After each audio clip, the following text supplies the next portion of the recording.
construction up here again. I apologize if all you hear is this mug click-clacking on my helmet. Oh shit, stalled out. I think that's the first time I've stalled out in a while. All right, man. Let's get it popping a little bit. We're gonna talk a little bit. Check our six. Ain't nobody behind us really.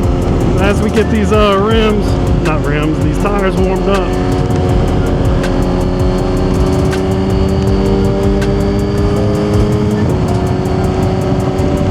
We're gonna talk a little bit. I don't necessarily want to go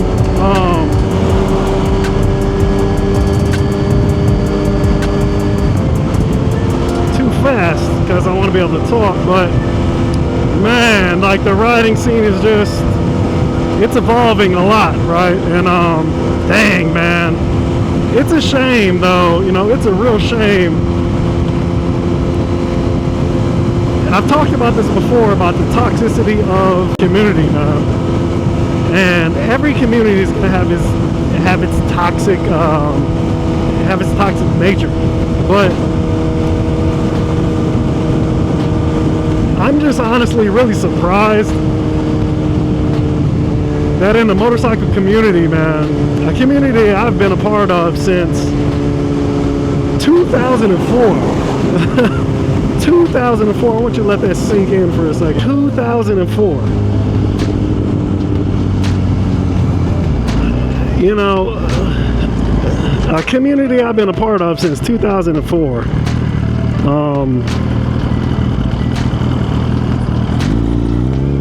That it's so toxic.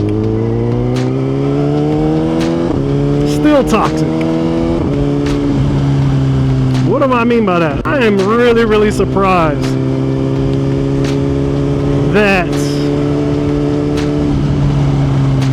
it's like going, if you're on a sport bike, and I'm talking mainly about sport bikes, the sport bike genre of the motorcycle community, I'm really surprised that still today the sentiment is, if you're not riding your bike really hard, you're not considered a real rider or a real sport bike rider, whatever you want to call it. I'm actually just really surprised that that sentiment is still around. I mean, to go fast, to race on the street and stuff like that, that's never going to go away. It's a big part of the culture. It is fun, but because social media has been like sensationalizing it as of late, you know, people got away with monetizing it for quite a while, right? People have gotten away from, have gotten monetized, gotten those types of, that type of content monetized for a long time on YouTube, and a lot of people have grown off of it.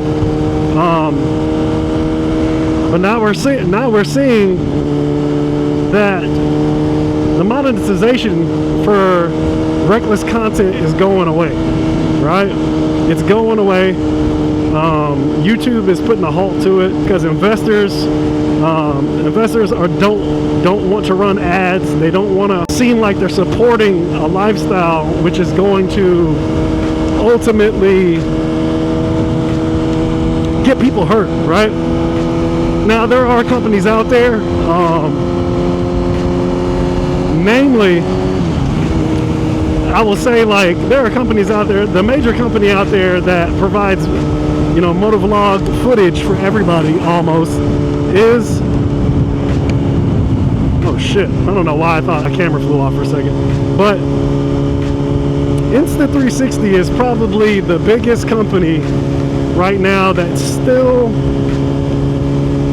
sponsors a lot of motovloggers that are bigger, and there's nothing wrong with that, but I am just actually honestly pretty shocked that they still sponsor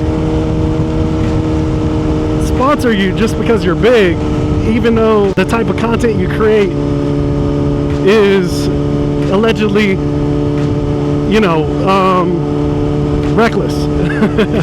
Right? You got people with 360 cameras, you got people with you know, Ace Pro 2s and stuff like that are literally just making content of them going really fast in excesses of like 150 plus miles an hour. Now, are people going to speed regardless if they got a GoPro or whatnot? Yes, GoPro does it as well. They're obviously a big one, but namely I'm saying the hot ones. GoPro is on the way out a little bit. They're kind of on the way out a little bit, right? Insta360 is kind of taking over. DJI is kind of taking over, but Insta360 is the shit right now because it's the leader in it is the leader in capturing footage right now. The 360 technology is unrivaled right now. But you know, I just find it funny that YouTube won't monetize you anymore for being allegedly reckless, but at the same time you still got companies that are still sponsoring the behavior because they know that people are watching them, right? And they want those eyes. They don't care. They just want you to buy their cameras. So I think monetization needs to change a little bit more, and I think as influencers, if YouTube is going to take a step back and not monetize your content because they feel like it is reckless, but companies that are offering gear and equipment are sponsoring you, I think it's on the influencers now to start demanding that these companies pay you in a different way, instead of just giving you free gear. You know what I'm saying?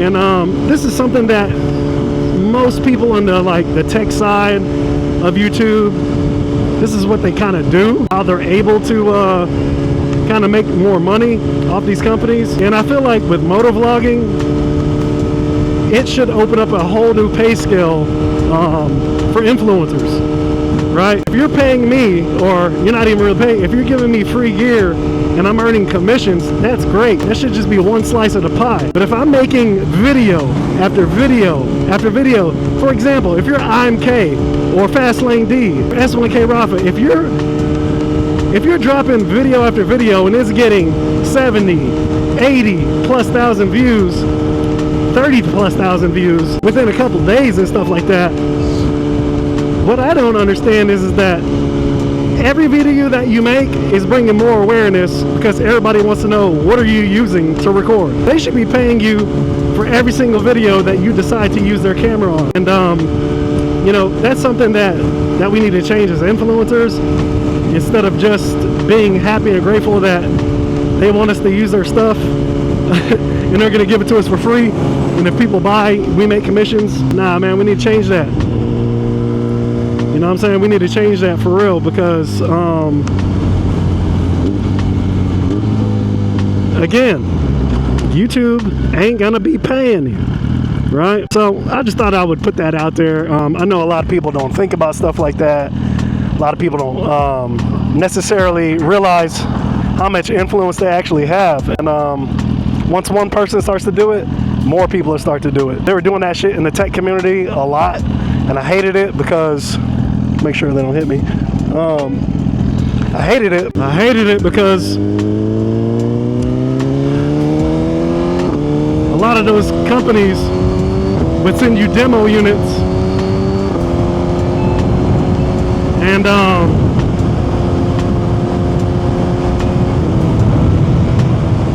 lot of those companies would send you like demo units, and you know, you would have to send some of that shit back, and it just kind of sucked because you're doing all this work, putting in all this work to build your community, and they're not really even paying you. They're just giving you free equipment or borrowed equipment to make the content, right?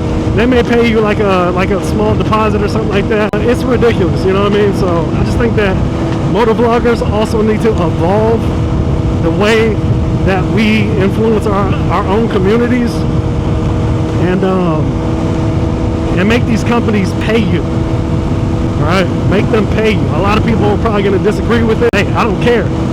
You're putting your life on the line every time you go out and you're filming quote unquote allegedly reckless behavior. So in my opinion, they should be paying for it, right? Again, it makes me want to bring up another topic.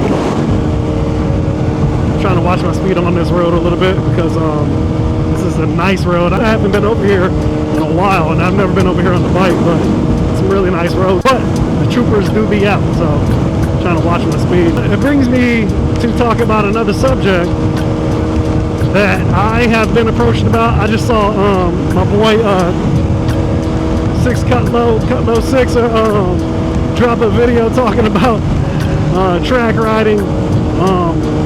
Boy Fastlane D just dropped a dope video, a dope track video on the track, man. It was awesome. I thought it was pretty dope. Get to see him ride all of his bike, and something that a lot of people wouldn't do, but I thought it was pretty dope. But it leads me to talk about that a little bit, because I've always been approached by people, or I've heard comments in a slick manner, a lot of people, you know, saying, hey, take your bike to the track. You know what I'm saying? Like, you ever take it to the track? But the way they say it in terms is like, they're saying it as a slight. You know what I mean? Like, they're saying it like they want you to go so you can fail. It's a slight comment, man, and I don't like that, because usually people say that shit because they're mad that they ain't got that bike, or they're mad because they can't ride at all, and things of that nature. That's what I've always kind of heard in this community, and I think it's pretty dope to go to the track and stuff like that. But honestly, I would not suggest anybody take a brand new bike to the track. When I say a brand new bike, you just went and bought your bike, probably had it like a year or less. I wouldn't suggest you taking that bike to the track unless you can pay for it. There's nothing about the track that is necessarily safe or safer. I think they both have their pros and cons. They definitely both have their pros and cons when it comes to track riding and street riding.